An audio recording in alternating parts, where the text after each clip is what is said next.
Hello, and welcome to my New World video. I'm your host, Zedik, and today I'll be going over my basic plan to level my two characters for the New World MMO, based on my experience from the preview. My first character, I would like to level up everything. I hate to say it, but I'm a sucker for doing it all. My first goal for the character will be to level them up. Second, we'll be working on crafting, and finally, gathering. I don't know if you plan to play seconds after launch, but I plan to, and I have to take into consideration the player competition in the starting areas. Because of this, I will have to assess the situation as it unfolds. I will come up with two different plans as things happen. Plan A, I will complete the starting quests and get the heck away from all the players.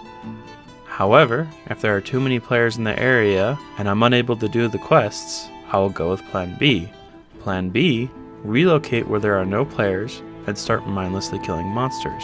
The sooner I can get ahead of the rush of players, the better.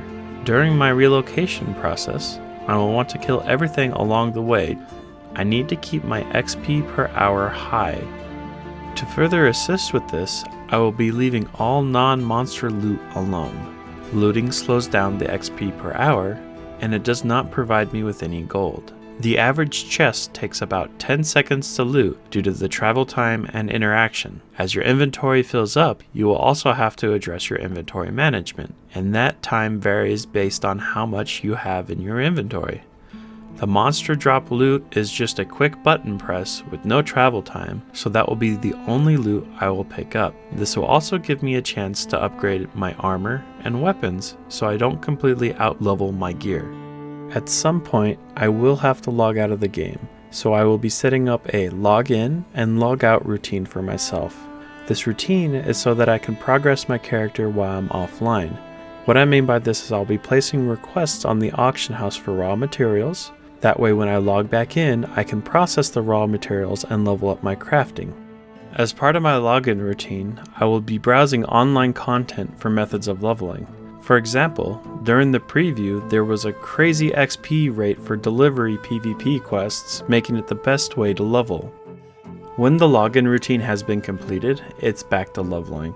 The method of leveling at this point will be determined by many factors. If an online source finds the best way, I will take it and test it against my own findings. If a settlement now provides quests, I will test those against my findings. Really, it's a matter of testing out the XP rates for day 2. The weapons I plan to use will be anything that provides me with a movement speed increase and health restoration.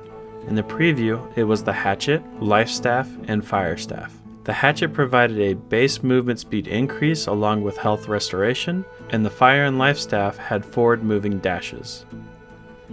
That's the basic outline I have planned for the first part of my main character. I'll have more information after I get a chance to dry run it during the beta. I will have a more in-depth guide before the 1.0 release when I do get to try my dry run. Next up, my Pacifist character. This character will gain no combat experience whatsoever. I will not be playing this character day 1 release of the game. However, I will create him day 1 so that I can start gaining rested experience. This character will level fastest when the player base needs them. I'll explain what I mean by that in a bit.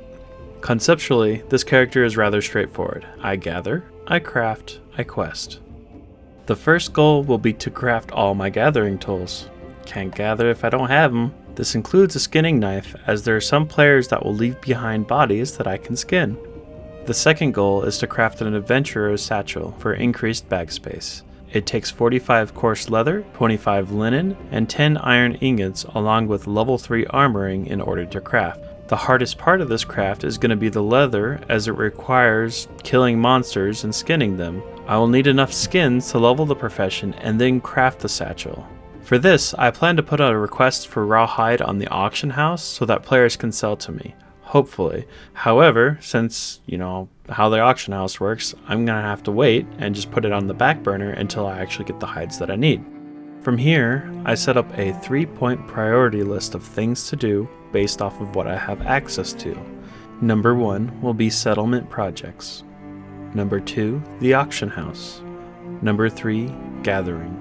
For the settlement quests, I will be doing any gathering and crafting quests. This is the only way to gain faction rep with the zone, and the fastest way to level up, as it's a lot of experience per turn-in. So much XP compared to the 5, 10, 15, and 20 XP I get from gathering nodes. This is what I mean by my character levels the fastest when the player base needs them. If there are no settlement quests for me to work on, I will start scanning the auction house for materials that people may want and sell to them. Yes, even players who are requesting to buy them for a penny, since it frees up my inventory space and provides me with money. I can't kill monsters for money. I will also scan the auction house for outfits that will help me with gathering rare materials. For example, the lumberjack's outfit or the miner's outfit. I will also buy any weapons that increase the chances of me finding rare items, as it will help with gathering rare materials. And finally, if there's nothing on the auction house or quests for me, I will go out gathering. Ideally, I would gather up materials that are further away from the settlement than ones that are closer. For example, hemp nodes are generally further away from settlements than lumber is, so I will stock up more on hemp than I would lumber. That's the gist of the Pacifist character. Once again, I will flesh this out more closer to the 1.0 release of the game after I have a chance to play the closed beta. Anywho, that's all I have for today's video. I want to thank each and every one of you for listening and making it this far, along with the new subscribers to the channel. You all make this possible and I appreciate it. Until next video, have a wonderful day.